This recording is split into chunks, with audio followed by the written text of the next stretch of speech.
Guitou de Djameldine Benchenouf. Salam alaikum, Azoul Fillaoun, bonsoir.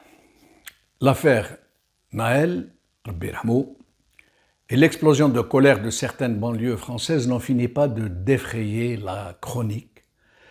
Désormais mondiale, une couverture médiatique de très grande envergure qui a littéralement éclipsé la question ukrainienne avec des plateaux savamment étoffés, comme d'habitude, où la provocation est évidente, où les souffleurs de haine ont table dressée, où la polémique est omniprésente, bien sûr, puisque c'est ce qui fait le plus vendre. Pourtant, on a beau surfer de chaîne en chaîne, d'aller aux nouvelles, voire même parfois de faire des détours en simultané sur les réseaux sociaux, en même temps qu'on regarde la télé, des réseaux sociaux qui, eux aussi, se sont engouffrés dans l'aubaine. Excusez-moi, mais il n'y a pas d'autre terme pour qualifier cette morbide ruée de Cassandre en tout genre. Oui, une aubaine à ne pas rater pour certains exploitants des vieilles rancœurs qui savent si bien les aviver, ces Méphistophélès de l'exécration qui ne cachent pas leur intention d'alimenter l'incendie et qui y déversent allègrement leur flot de haine recuite. Oui, on a beau essayer de chercher dans tous ces cloaques de la désinformation, on reste vraiment sur sa faim, avec la vague impression d'être passé à côté de quelque chose d'important, de non-dit.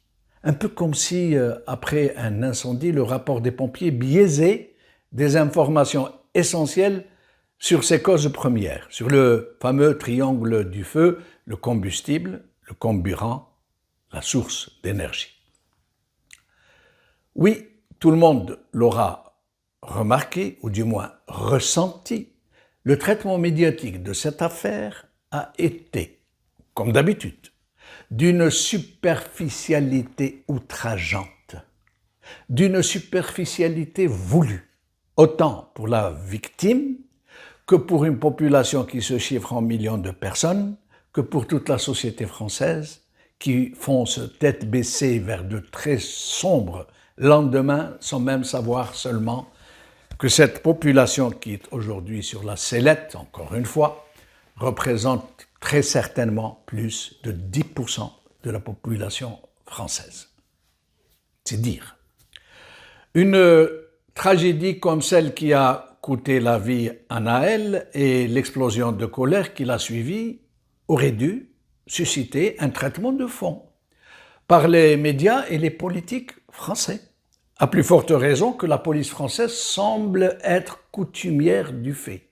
Et l'on peut aisément imaginer que si ce n'était cette vidéo amateur qui a montré les véritables images de l'exécution, l'affaire serait passée à la trappe, comme de nombreuses autres qui l'ont précédée. Pareil pour les émeutes. Nul besoin d'être grand initié S-émeute et autres jacqueries pour savoir que la mort de Naël n'a été que l'étincelle, la source d'énergie qui a fait partir le feu. Les causes profondes de l'explosion de colère dans certaines banlieues françaises, sont ailleurs, bien plus complexes, bien plus lointaines, je dirais même, quitte à choquer, bien plus scandaleuses, en ce sens qu'elles viennent de la mise au ban de millions de personnes ouvertement discriminées, ghettoisées, poussées inéluctablement à l'inactivité et donc à la marginalisation, à la délinquance, à la prise en charge sociale, à tout ce qui leur est reproché justement. Des millions de gens qui, dès le début, cela fait plusieurs décennies, n'ont pas pu s'intégrer à la société française, qui ont été entassés à l'orée des villes, dans des cités dortoirs où la misère et l'analphabétisme ont été confinés, où les mamans ne parlent pas la langue maternelle de leurs enfants, celle de la rue. Des millions de gens qui se sont vus refuser l'accès à une pleine citoyenneté, qui n'avaient même pas la possibilité de recouvrer celle de leur pays d'origine, et qui ont cru recouvrer leur identité perdue dans des accoutrements cultuels ou dans le baragouinage de la langue de leurs parents, dont ils n'ont appris que quelques mots, juste pour la forme, prononcés à la française et dont ils ne savent même pas le vrai sens, comme wesh wesh, voilà, la Mecque, et d'autres vocables autrement plus osés que je ne peux pas dire ici. Des accoutrements cultuels, quelques mots en arabe dialectal et un soutien très provocateur à l'équipe algérienne de football, qui finissent toujours par un scandale, que l'équipe soit gagnante ou perdante. Des attitudes qui tiennent plus de la provocation et de la réponse aux provocations qu'un ancrage réel à la culture originelle. Un peu comme pour dire « vous ne voulez pas de nous, vous nous fermez la porte au nez, vous ne nous laissez pas d'autre choix que d'aller voler ou fourguer de la cam. Vous nous livrez pieds et poings liés à des vendeurs de haine qui nous clouent au pilori des médias et qui se font mousser sur ce fonds de commerce jusqu'à se retrouver candidat à vos présidentielles. Vous focalisez l'opinion publique jusque sur la façon de nos femmes de s'habiller. Vous nous traitez de chiens-lits, puis de sauvageons, puis de racailles. Vous faites de nous un fonds de commerce pour le vote de la haine.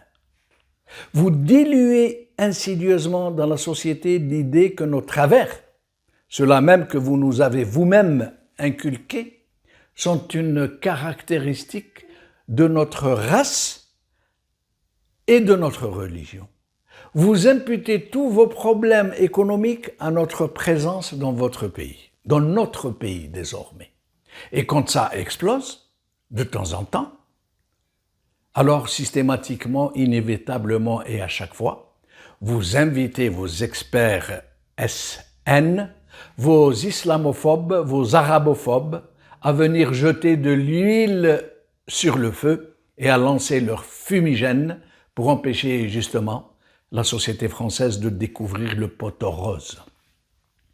Mais tant va la cruche à l'eau qu'elle finit par se casser. Nous y reviendrons. Khawal akhir.